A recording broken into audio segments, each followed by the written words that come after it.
वह कौन सा कार्य है जिसको करने से गरीबी दूर होती है? आइए जानते हैं।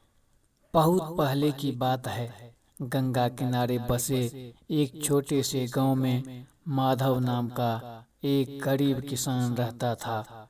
उसके पास न ज्यादा जमीन थी, न धन, न कोई सहारा।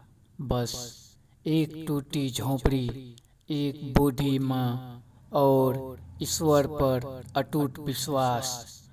माधव रोज खेत में मेहनत करता, पर फसल कम होती, कर्ज बढ़ता जाता।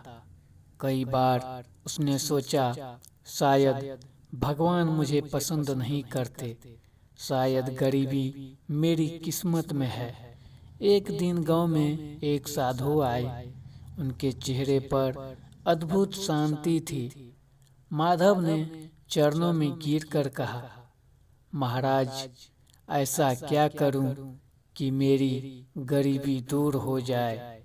साधु मुस्कुराए और बोले, बेटा, गरीबी धन नहीं होती, पहले मन की होती है।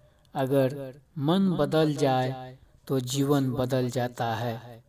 माधव समझ नहीं पाया। साधु ने उसे 3 बातें बताई। पहली, ईमानदार मेहनत। जो काम हाथ में हो उसे पूरे मन से कर। भाग्य मेहनत के रास्ते ही घर आता है। दूसरी, सेवा और सद्भाव। दूसरों की सहायता करने से धन नहीं घटता, बल्कि भाग्य बढ़ता है। तीसरी, धैर्य और विश्वास। बीज आज बोया जाता है, फल कल मिलता है। अधीर होने से कुछ नहीं होता। माधव ने इन तीनों बातों को जीवन में उतारने का संकल्प लिया। अब वह पहले से अधिक लगन से खेती करने लगा। सुबह जल्दी उठता, खेत साफ करता, बीज अच्छे चुनता। शाम को थका होने पर भी पड़ोसियों की मदद करता। बीमारों के लिए पानी भर देता, मंदिर में दीप जला देता।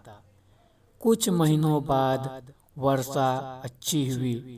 माधव की फसल पहले से दोगुनी हुई।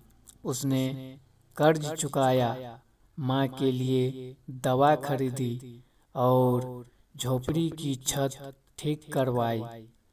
पर असली चमत्कार तब हुआ जब गांव के लोग उसे इज्जत से देखने लगे। व्यापारी ईमानदारी देखकर उचित दाम देने लगे। एक सेठ ने उसकी मेहनत देखकर उसे अतिरिक्त जमीन खेती के लिए दे दी। एक दिन वही साधु फिर आए। माधव ने हाथ जोड़कर कहा, महाराज, मेरी गरीबी दूर हो गई। साधु मुस्कुराए, नहीं बेटा, पहले तेरे मन की गरीबी दूर हुई, फिर जीवन की। माधव की आंखों से आंसू बहने लगे।